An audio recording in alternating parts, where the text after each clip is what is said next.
Okupa Onang, I Okpumang Onang, but few of their achievements haki e Honang.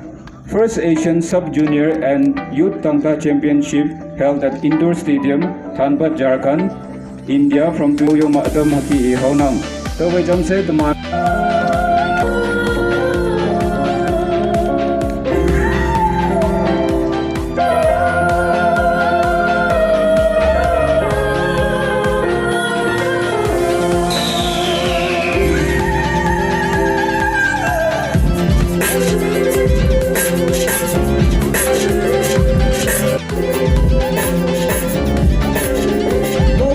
Students Union.